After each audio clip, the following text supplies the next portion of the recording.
رابیل وید خوابوں کی کتابوں کے معزز ناظرین کو رابیل کا سلام۔ شروع کرتے ہیں آج کی کہانی۔ اگر آپ نے مجھ سے شادی نہ کی نا شاہ نواز، تو میں سچ کہہ رہی ہوں، یا تو اپنی کلائی کاٹ لوں گی یا زہر کھا لوں گی۔ میری بات کو ہلکا مت لیے گا۔ آنیا بے خوفی سے اس کی آنکھوں میں دیکھ کر بولی، جہاں حیرت کا جذبہ ہلکولے سے لے رہا تھا۔ آنیا، میری طرف سے تم زہر کھاؤ یا کلائی کاٹو، مجھے گھنٹہ فرق نہیں پڑتا۔ جانتی ہو کیوں؟ وہ اس کی آنکھوں میں چھائی گھٹا کو لمحہ بار کو دیکھتے ہوئے بولا، کیونکہ تم کبھی میرے لیے اتنی اہم تھی ہی نہیں۔ اس نے ایک ہی پل میں آنیا کو آسمان سے زمین پر لا پٹکا۔ شاہ نواز، مجھے کوئی فرق نہیں پڑتا، میرے لیے تو آپ اہم ہیں نا۔ میری ہر سانس آپ کے نام کی ہی مالا جپتی ہے، اور میں جانتی ہوں ایک دن ایسا آئے گا آپ میری محبت کے آگے چاروں شامل چت ہو جائیں گے۔ وہ چیلنجنگ انداز میں اس کی آنکھوں میں اپنی خوبصورت آنکھیں گاڑ کر بولی۔ شاہ نواز کا جی چاہا اس کا سر پھاڑ دے۔ کبھی کبھی ہم محبت کو پا کر بھی خالی ہاتھ رہ جاتے ہیں آنیا، شاہ نواز دھیرے سے بولا۔ شاہ نواز، میں آپ کو خود سے دور جانے نہیں دے سکتی۔ میں نے آپ سے ہر لمحہ محبت کی ہے، میری سانس آپ کی سانس کے ساتھ چلتی ہے۔ اس کی بات کا اختتام ہونے سے قبل ہی شاہ نواز کا بھاری ہاتھ اس کے چہرے پر نشان چھوڑ گیا تھا۔ وہ سکتے کی سی کیفیت میں اس کو تک رہی تھی۔ یہ وہ شخص تھا جو اس کی تھوڑی سی کیفیت پر بلبلا اٹھتا تھا، اور آج وہی شخص اس کو اندیکھی اذیت میں دھکیل گیا تھا۔ یہ ہاتھ تو اسی وقت اٹھ جانا چاہیے تھا آنیا، جس وقت مجھے اس بات کی خبر ہوئی تھی۔ اس نے افسوس سے سر ہلا کر کہا۔ تیز برستی بارش میں وہ دونوں لان میں کھڑے تھے۔ رات کا دوسرا پہر تھا، پوری حویلی خاموش تھی۔ سیاہ اندھیرا پھیلا تھا جو یکایک بجلی کی چمک سے اجالے میں تبدیل ہو جاتا۔ برستی بارش میں آنیا کے لب کپ کپا رہے تھے، آنسو بارش کے پانی کے ساتھ آنکھوں سے برس رہے تھے۔ ہونٹوں پر پانی کی بوندیں مقابل کا دل پگھلانے کو کافی تھا، مگر سامنے والا بھی پتھر تھا، اسے اپنے دل پر اختیار تھا۔ شاہ نواز، آپ نے واقعی ہی آج میری اوقات دکھا دی۔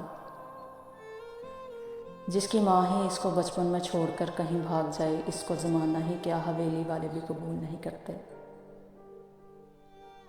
اس کو آپ کیا کریں گے؟ میری موت سے کسی کو فرق نہیں پڑے گا، میں جانتی ہوں، مگر میں چاہتی ہوں میری موت کے بعد آپ بہت تڑپیں شاہ نواز، میری ایک جھلک دیکھنے کو تڑپیں، مگر تب تک میں آپ سے بہت دور جا چکی ہوں۔ آنیا نے آنسو بہاتے ہوئے تڑپ کر کہا۔ ایسا کبھی نہیں ہوگا آنیا، بندے کو اپنے دل پر بے حد اختیار ہے۔ یہ محبت میرے بس کی بات نہیں ہے، بہتر ہوگا آئندہ اپنی شکل میرے سامنے مت لے کر آنا۔ وہ منہ پھیر کر بولا۔ صرف ایک بار کہیں شاہ نواز، آپ مجھ سے نفرت کرتے ہیں؟ صرف ایک بار میں آپ کی زندگی سے بہت دور چلی جاؤں گی، میں وعدہ کرتی ہوں شاہ نواز۔ وہ اس کا سخت ہاتھ تھام کر بولی۔ شاہ نواز سے سختی سے اس کا ہاتھ جھٹکا تھا۔ ایک بار نہیں، 100 بار کہنے کو تیار ہوں آنی، میں نفرت کرتا ہوں تم سے۔ وہ جیسے تھک سا گیا تھا۔ نہیں، میں نہیں مان سکتی شاہ، آپ نے مجھے بچپن سے اب تک بہت پیار دیا ہے، آپ مجھ سے نفرت کر ہی نہیں سکتے۔ وہ اس کے گھٹنوں میں گر کر بولی۔ شاہ نواز کے دل پر جیسے گھونسا لگا تھا۔ آنی اٹھو، یہ عقل مندی کے تقاضے نہیں ہیں، اٹھو فوراً، اس کو اٹھانے کو بولا۔ نہیں شاہ نواز، نہیں اٹھوں گی، جب تک تم نہیں کہو گے تم مجھ سے محبت کرتے ہو۔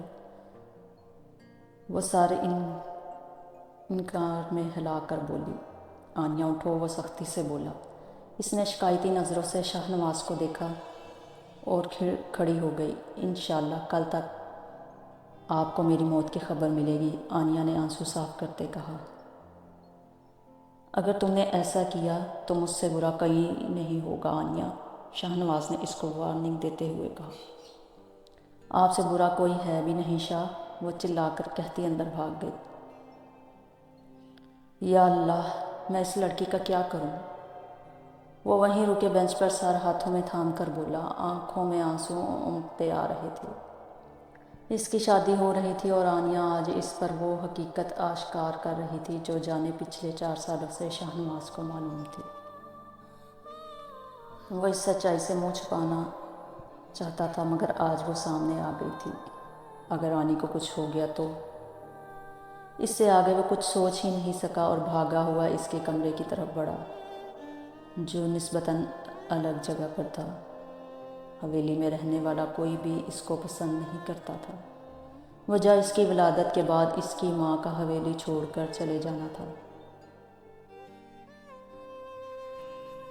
اب تک اس کا باپ اس کو نفرت کی نگاہ سے دیکھتا تھا۔ اس کا دادا تک ایک شاہ نواز تھا جس نے آنی کو بچپن سے اپنے ساتھ کھلایا تھا۔ وہ آنی کی ہر خواہش کو بوتل میں بند جن کی طرح پوری کرتا تھا۔ آنی کی تھوڑی سی تکلیف پر تڑپ جایا کرتا تھا۔ اس کو اذیت میں دیکھ کر اس کا بدن انگاروں میں جلنے لگتا تھا۔ وہ آنی کو تکلیف میں دیکھ ہی نہیں سکتا تھا مگر ہمنا اس کی کزن کو اس کے بابا اور آغا جان نے مشترکہ فیصلے سے اس کے نکاح میں دینے کا فیصلہ کیا تھا جس سے اسے کوئی اعتراض نہیں تھا۔ البتہ آنیہ کو تھا۔ اس کا کہنا تھا وہ شاہ نواز کو کسی کے ساتھ شیئر نہیں کر سکتی۔ آنیہ کے کمرے کا دروازہ کھلا ہوا تھا۔ وہ بیڈ پر اوندھی لیٹی ہوئی تھی۔ اس کی سسکیاں پورے کمرے میں گونج رہی تھیں۔ وہ بھیگے کپڑوں میں اب تک تھی۔ آنی، شاہ نواز نے دھیرے سے اس کو پکارا۔ اس نے کوئی جواب نہیں دیا، بس سسکیاں بھرتی رہی۔ آنی، خدا کا واسطہ ہے مت رو، مجھے تکلیف ہو رہی ہے، تمہیں ایسے دیکھ کر پلیز آنی۔ وہ تھک سا گیا تھا۔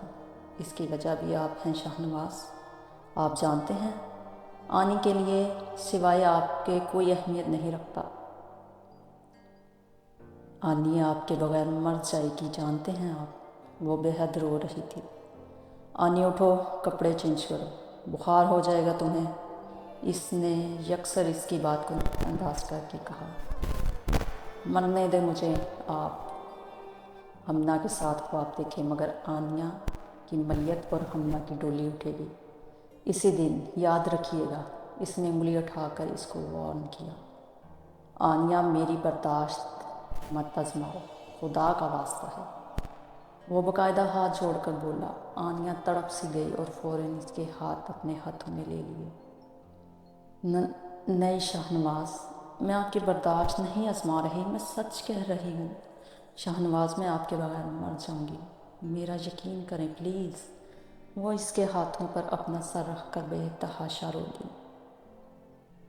شاہ نواز سے آج تک اس کا رونا برداشت نہیں ہوا تھا اور اب بھی اس کی حالت ایسی ہی تھی۔ انسان کو جانور سے بھی انسیت ہو جاتی ہے، وہ تو پھر انسان تھی۔ بچپن میں اس کے آنسو پوچھنے والا بھی شاہ نواز ہوتا تھا جب کوئی نہیں ہوتا تھا۔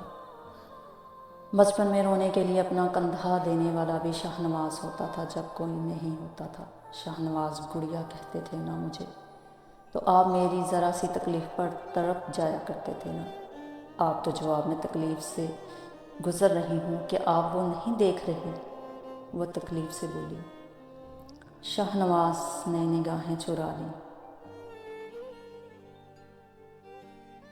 آنیہ، کپڑے چینج کر کے سو جاؤ، مجھے جانا ہے، وہ کہتا لمبے لمبے ٹک بھرتا باہر چلا گیا۔ آنیہ ویسے ہی بیڈ پر گر گئی۔ اگلی صبح پروین، جو کہ حویلی کی پرانی ملازمہ تھی، انہوں نے ہی آنیہ کو پالا تھا، وہ اس کے کمرے میں اس کو اٹھانے آئیں تو اس کو سردی میں ٹھٹھرتے دیکھا۔ انہوں نے ہول کر اس کی پیشانی پر ہاتھ لگایا۔ بخار بے حد ہو رہا تھا۔ اس کی پیشانی بھٹی کی مانند گرم تھی۔ یا اللہ! آنی، اٹھو بیٹا۔ انہوں نے آنیہ کا گال تھپ تھپا کر اس کو آواز دی مگر وہ غنودگی میں تھی۔ انہیں شاہ نواز کا خیال آیا۔ وہ بھاگی ہوئی اس کے کمرے میں گئیں۔ ہمنا اور وہ شاپنگ پر جا رہے تھے ان کے نکاح کے لیے۔ شاہ نواز بیٹا، وہ ان کا سانس بری طرح پھولا ہوا تھا۔ شاہ نواز کا دل بری طرح دھڑکا۔ کیا؟ بولے نا پروین بوا، وہ تیزی سے بولا۔ ہمنا کو ان کا اس وقت آنا بری طرح کھلا تھا۔ وہ آنیہ کو بے حد بخار ہے اور وہ اٹھ بھی نہیں رہی ہے، اس کے منہ سے جھاگ بھی نکل رہی ہے۔ وہ روتے ہوئے بولی، یا اللہ! اس کا دل تڑپ اٹھا۔ وہ فوراً اپنا ہاتھ آمنہ کے ہاتھوں سے چھڑوا کر بھاگا۔